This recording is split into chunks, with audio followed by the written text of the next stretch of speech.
Assalamualaikum Milanisti, bagaimana kabarnya? Semoga baik-baik aja ya. Kunjungi website kita di maksimalmilan.blogspot.com. Jangan lupa subscribe dan nyalakan lonceng notifikasi untuk terus mendapatkan berita terbaru seputar AC Milan, khusus Milanisti.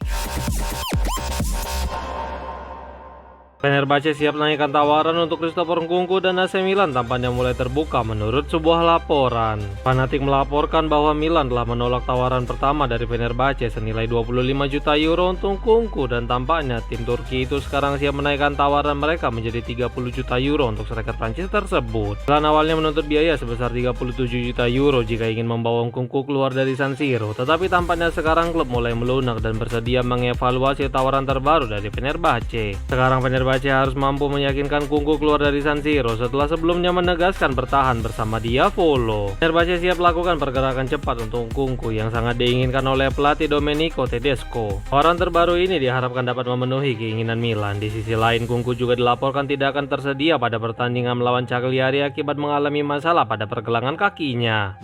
Iglitare tampaknya akan melakukan pertukaran pemain dengan Claudio Lotito pada musim dingin menurut sebuah laporan. Mercato.com melaporkan nasib dari Mario Gila dan Ruben Loftus-Cheek tampaknya akan saling berhubungan. Lazio ingin memperkuat lini tengah, sedangkan AC Milan justru membutuhkan seorang bek tengah. Jadi kedua klub bisa melakukan pertukaran pemain yang menguntungkan kedua belah pihak. Diavolo telah lama mengincar Mario Gila dan kontrak pemain Spanyol itu akan berakhir dalam beberapa tahun ke depan. Mare telah mengenal sang bek dengan baik dan saat ini dia sedang bernegosiasi dengan agen sang pemain. Tapi meyakinkan Lotito jelas akan menjadi kunci pada transfer kali ini. Di sisi lain, Maurizio Sarri ingin kembali reuni dengan Ruben yang merupakan anak asuhnya semasa di Chelsea. Pemain Inggris itu juga mengetahui jika dia hijrah ke ibu kota, maka besar peluangnya untuk mendapatkan kesempatan menjadi starter yang mana itu sesuai dengan ambisinya demi mengamankan satu tempat di Piala Dunia 2026 bersama timnas Inggris. Kontrak kedua pemain akan sama-sama berakhir pada 2027 dan tampaknya tidak ada tanda-tanda keduanya akan memperpanjang kontrak mereka di masing-masing klub. Oleh karena itu, kesepakatan pertukaran pemain tampaknya akan menjadi solusi terbaik bagi kedua klub.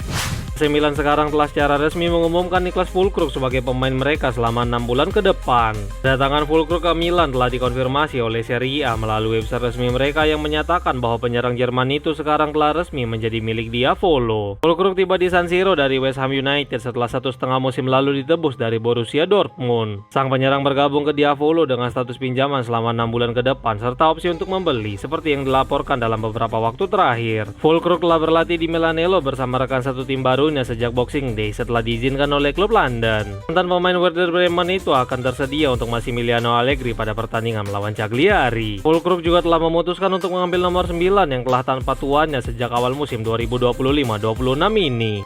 Gol tunggal Rafael Leao sudah cukup pecundangi Cagliari di kandang mereka sendiri tadi malam. Babak pertama dimulai secara mengejutkan. Cagliari tampil menyerang dan terus mencoba menekan pertahanan Diavolo. Seiring berjalannya waktu, Milan mengambil alih permainan dan balik menekan tuan rumah. Namun pertahanan kedua tim sama-sama kokoh sehingga skor kacamata bertahan hingga turun minum. Babak kedua dimulai. Milan mengambil inisiatif untuk menyerang dan benar saja 5 menit laga berjalan, Rossoneri mampu membuka skor melalui tendangan keras dari Rafael Leao yang menyambut umpan silang dari Adrien Rabiot. Skor berubah menjadi 1-0 untuk keunggulan tim tamu. Milan terus menggempur pertahanan Cagliari sepanjang pertandingan. Bentrokan antar pemain pun membuat tensi pertandingan sempat naik. Sebenarnya beberapa kali Milan mampu menciptakan peluang berbahaya, tetapi tidak ada satupun gol yang tercipta hingga peluit panjang dibunyikan. Milan pun keluar sebagai pemenang pada pertandingan kali ini. Dengan hasil ini, Milan perpanjang rekor tak terkalahkan mereka dari Cagliari dalam beberapa waktu terakhir. Selain itu, kemenangan ini membuat Rossoneri berhasil menggusur Inter dari puncak klasemen sementara Serie A.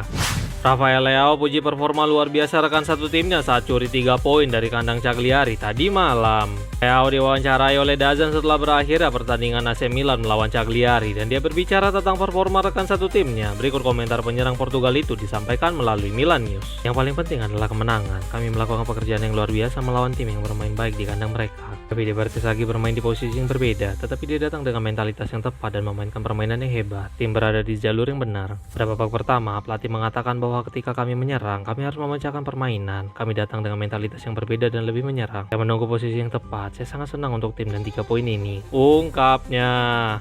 Connie De Winter tegaskan bahwa dia bahagia dengan performanya tadi malam melawan Cagliari. Winter diwawancarai oleh Sky Italia setelah pertandingan di markas Cagliari dan menjelaskan bahwa seiring berjalannya waktu, penggemar akan melihat The Winter yang sesungguhnya. Berikut komentar sang bek disampaikan melalui Milan News. Dengan konsistensi dan kepercayaan diri, The Winter yang sebenarnya akan muncul. Saya akan mencoba memberikan yang terbaik seperti biasa. Kemudian bersama tim dan staf, saya akan mencoba menyesuaikan diri dengan baik. Saya pikir dengan konsistensi dan menit bermain bersama dengan kepercayaan diri, saya akan tumbuh. Dengan pertandingan yang dimainkan, saya bergerak maju dan berkembang. Inilah yang saya lakukan dan kami sebagai sebuah tim. Mereka memulainya dengan sangat baik, jadi selamat untuk mereka. Kemudian, selama pertandingan, kami mendapatkan kepercayaan diri dan ritme, mengambil momentum. Pelatih sangat fokus pada hal ini, dan kami mengerjakannya setiap hari untuk tetap teratur dan bertahan sebagai sebuah tim. Kami selalu meningkat dan saya pikir itu mulai terlihat. Ungkapnya.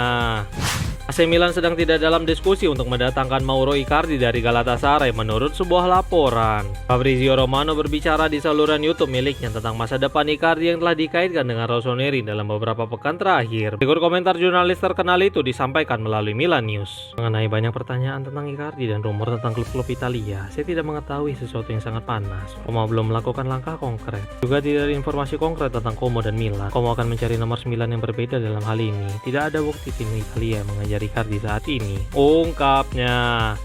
Ante Rebic kembali mengenang perjalanannya bersama AC Milan yang disebutnya sebagai bagian terbaik dalam karirnya. Rebic mengabdi selama 4 tahun di Milan dan pada musim panas 2023 lalu dia mengucapkan selamat tinggal untuk bergabung ke Besiktas. Penyerang Kroasia itu ditebus Milan dari Eintracht Frankfurt, namun dia baru mampu menjadi bagian penting pada paruh kedua pada musim pertamanya bersama Milan. Kemudian pada musim 2020-21 dia menjalani musim yang paling produktif bersama Rossoneri dengan koleksi 11 gol dan memberikan 3 assist di Serie A termasuk hat-trick melawan Torino dalam pembantaian sebesar 7-0. Panjang 2019 hingga 2023, Rebic membuat 123 penampilan dan menyumbangkan 29 gol di semua kompetisi. Sekarang dia bermain untuk Hajduk Split di Kroasia setelah sebelumnya kesulitan di Turki, dan Rebic memberikan pendapatnya tentang waktunya di San Siro dalam wawancara bersama klub barunya. Berikut komentar sang penyerang. Dari perspektif sepak bola, waktu saya di Milan adalah yang terbaik. Saya bermain di level tertinggi dan dengan nama-nama besar. Saya membuktikan pada diri saya sendiri bahwa saya bisa berada di sana. Ungkapnya. Massimiliano Allegri menegaskan bahwa Santiago Gimenez akan absen dalam sebagian besar sisa musim ini menurut sebuah laporan. Calciomercato.com melaporkan bahwa 1 tahun mungkin karir yang sebentar di dunia sepak bola, tetapi bagi Gimenez itu tampaknya terasa abadi. Kurang lebih 12 bulan yang lalu dia tiba dari Feyenoord seharga 32 juta euro dan diharapkan menjadi striker nomor 9 AC Milan yang baru, tetapi dia sekarang tampil jauh dari harapan tersebut. Setelah menjalani 5 bulan yang sulit musim lalu di mana dia berhasil mencetak 6 gol, sekarang pemain internasional Meksiko itu mendapatkan tempat reguler di bawah asuhan Allegri hingga pada akhirnya dia harus menepi akibat masalah pergelangan kaki. Setelah sebelumnya menjalani terapi selama 2 bulan, Gimenez pada akhirnya memutuskan untuk menjalani operasi untuk menyelesaikan permasalahan pergelangan kakinya secara sempurna. Dalam konferensi persnya sebelum pertandingan melawan Cagliari pun, Allegri mengkonfirmasi penyerangnya itu harus absen selama 3 hingga 4 bulan hingga waktunya pada musim ini bisa dipastikan hampir berakhir. Masa depan sang penyerang juga akan dievaluasi dengan lebih detail pada musim panas mendatang dan bisa saja ini adalah musim terakhir yang mengenakan seragam Diavolo. Meskipun begitu, Gimenez tetaplah pemain yang cukup diminati oleh tim-tim dari Premier League dan Bundesliga.